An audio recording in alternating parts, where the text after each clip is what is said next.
over the past 2 decades, Survivor has given fans their fair share of eye candy. But who are the most delicious hunks of all time? Click through our photo gallery above to see our rankings of the top 20 hottest guys ever.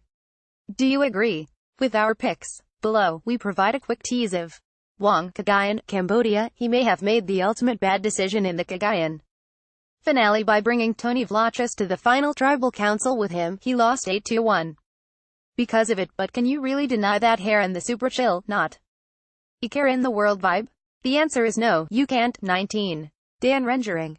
David vs. Goliath. Dan branded himself as a go-getter, the guy that at one point in his life felt like a David but turned his life and health around to emerge as a Goliath.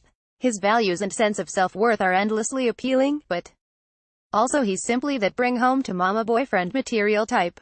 Listen to our exit interview with Dan. 18. Albert Estrada, South Pacific. Albert is probably one of the worst finalists in the history of the show, earning no votes to win after failing to prove he had followed through on any impressive moves in the game. But at the end of the day, sometimes people don't have to win us over in all ways. Maybe they can just make us swoon for no reason at all.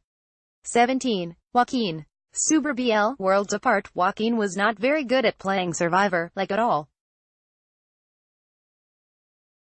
But there's something about the way he arrived on the beach that first day in a full-on suit that just screams, he's so cocky it's actually kind of hot.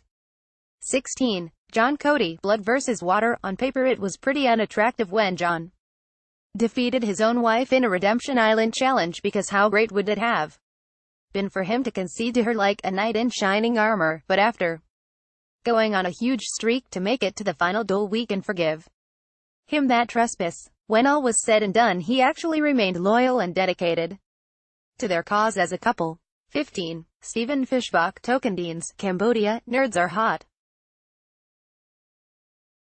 Survivor nerds are even more hot.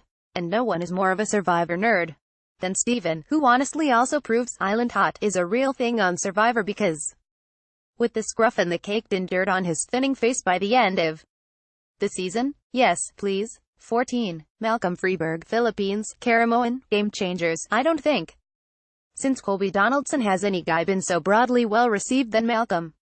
By the end of his original season, he was in an underdog alliance and then with a huge target on his back, needed immunities desperately to get to the end.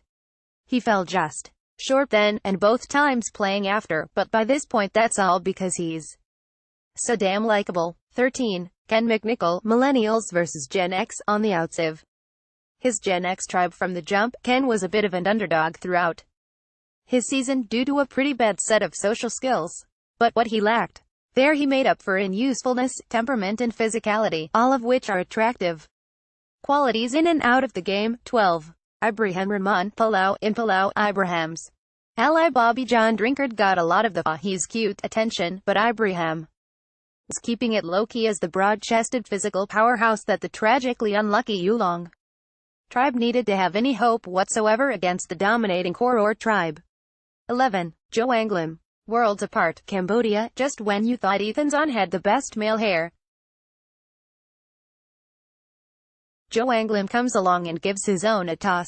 Undoubtedly one of the prettiest boys to play the game, he's also one of the biggest overall challenge threats, having gone on 2 different individual immunity runs, one of 4, in his 2 seasons. Be sure to make your predictions to influence our reality TV racetrack odds. You can keep changing your predictions until just before the next live episode airs on CBS. You'll compete to win a spot on our leaderboard and eternal bragging rights. See our contest rules and sound off with other fans in our reality TV forum. Read more Gold Derby entertainment news.